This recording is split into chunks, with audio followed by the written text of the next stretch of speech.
Olá, estamos de volta e hoje no Bate-Papo Literário conversamos com a jornalista e professora Darlete Cardoso.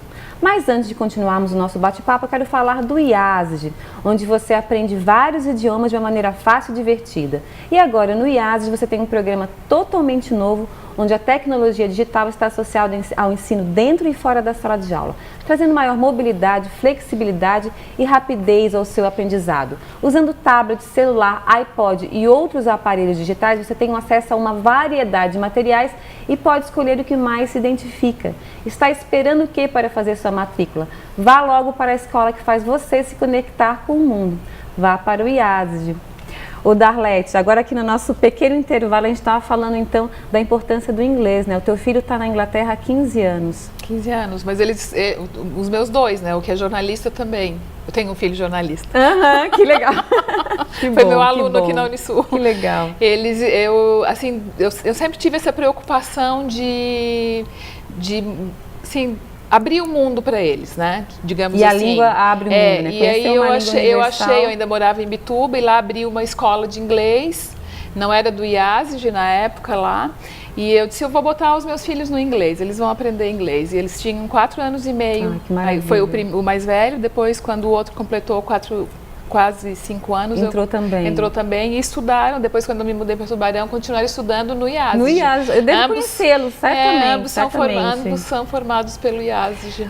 O Darlete, e abriu portas para os dois, né? Um na área de jornalismo e o outro que está na Inglaterra, fez mestrado, doutorado, pós-doutorado. Meu Deus, que maravilha, né? Realmente faz uma diferença. Não, faz diferença. Ele não teve dificuldade nenhuma, né, Renata? Chegou lá né? Até porque o IASG tem essa parceria, e não sei como é que a gente chama, com o inglês britânico, Sim. né? Então, em 3 meses ele já estava dominando tudo. Ele fala inglês fluentemente. Imagina, eu acho que hoje ele fala melhor inglês do que português até, né? Bom, ao tempo que está lá, a minha menina tem 20 anos, ela está na metade do curso de medicina e ela quer fazer um estágio fora e nessa questão da língua a gente já está tranquilizado, porque claro, daí é uma coisa a menos para se preocupar. E o inglês, né, não é para fazer propaganda, mas em qualquer país, eu viajo bastante também, né, uma das coisas que eu gosto de viajar nos livros em viajar mesmo, de fato. De fato. Em qualquer país que a gente vá, qualquer língua, eu estive agora na Grécia, em Atenas. Sim, é uma língua universal. O grego é uma língua que ninguém entende, mas sabendo falar inglês, isso te comunica, entendesse? Em qualquer lugar do mundo. Qualquer lugar do mundo, realmente. Então, é realmente uma necessidade. Vamos voltar aqui, que eu quero conversar, vamos falar dos livros agora. Vamos começar. Meus bebês. São, né? Então tem 3 filhos, um cachorro, um gato e um livro. Eu estou indo para o segundo agora. Eu tenho 2 filhos e 3 livros. Puxa, que maravilha.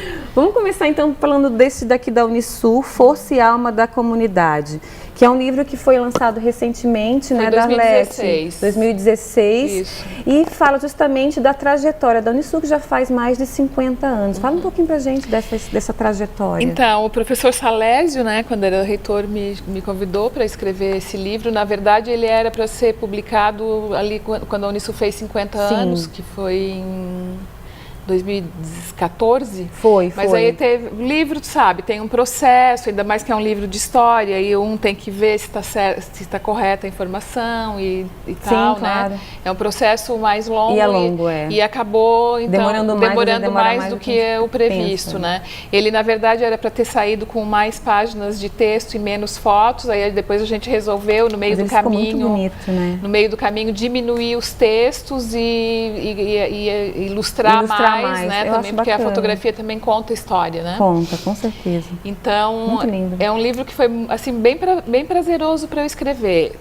Os 3 eles têm caráter, assim, apesar de ser livros de pesquisa jornalística, né, que eu considero, não é nem histórica, é jornalística mesmo, né?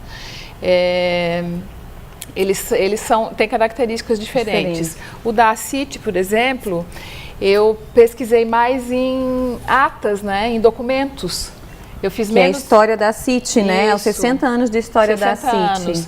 A CIT tem uma qualidade que ela tem as atas das reuniões dos membros desde 1952, quando ela foi fundada. Aí facilita porque você tem ali os registros, né? Então esse livro é mais baseado nos registros e eu fiz umas 30 entrevistas, mais ou menos. né, com pessoas da época e tal. E o da Unisul, ele é menos pesquisa em documentos e mais a memória das pessoas. Ai, que bacana! Eu entrevistei mais de 70 pessoas. Por essa questão de ser uma universidade comunitária, então você achou interessante que a comunidade e assim, a preocupação também do professor Salésio era resgatar essa memória que ainda... coletiva, assim. Isso, está na cabeça das pessoas, mas não está registrado, né? Então, registrar essa vivência das pessoas na universidade, com a universidade e colocar isso no livro. Foi isso que a gente tentou fazer. Então, é um resgate dessa memória. E aí vocês pegaram, então, várias gerações, né? Várias, desde o professor Della Justina, né, que foi lá os primeiros, professor Silvestre, então aquela turma toda que deu início a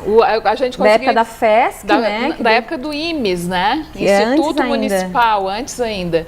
Eu entrevistei um senhor, que ele é vivo até hoje, é contador, o seu Geraldo, que foi aluno da primeira turma de economia do IMES, né? Assim, que apostou na Unisul, né?